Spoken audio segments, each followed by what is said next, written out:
Una sa ating mga balita, nakatakdang dumating ngayon si Pangulo Aquino sa Vladivostok, Russia upang dumalo sa 20th Asia-Pacific Economic Cooperation Summit. Ito ay inaasahang magpapalakas pang lalo sa ugnayan ng Pilipinas at mga kapitbansa sa Asia-Pasipiko.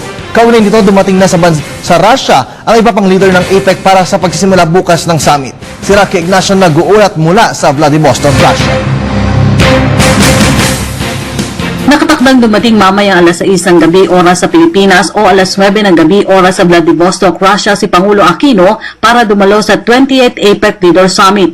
Mula sa Vladivostok, Kennedy International Airport, sasalubungin ng Pangulo ni Philippine Ambassador to Moscow, Russian Federation Alejandro Mosquero at opisyales sa Ministry of Foreign Affairs, Russian Federation at Governor ng Primorsky Krai Region. Nakasentro ang taunang pulong sa trade and investment, pati na rin sa apat na usapin na titiyak sa pagpapalakas ng ekonomiya, pagpapalawak ng oportunidad at matatag na supply ng pagkain sa rehiyon.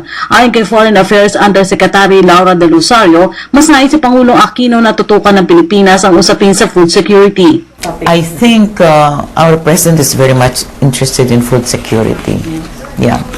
And I know he's also interested in, I think, he might get into innovation and growth because, but I'm not sure about this one, but I know that we are into it already because I know our Department of Science and Technology is looking at innovative ways of doing business, and also how we can have simple inventions become commercialized.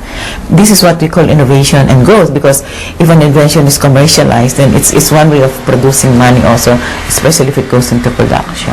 Bukod sa Singapore, Chile, Vietnam, magkakaroon na rin ng bilateral meeting ang Pangulo sa leader ng Malaysia. Ang Malaysia ang tumatayong facilitator ng PSOC sa pagitan ng gobyerno at Moro Islamic Liberation Front.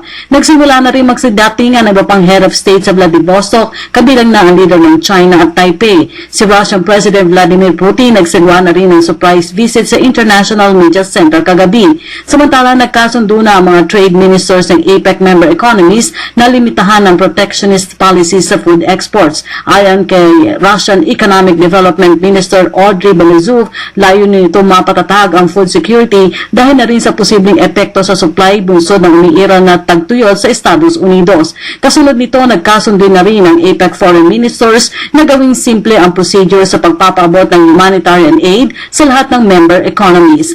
Para sa Telebisyon ng Bayan, Rocky Ignacio, Vladivostok.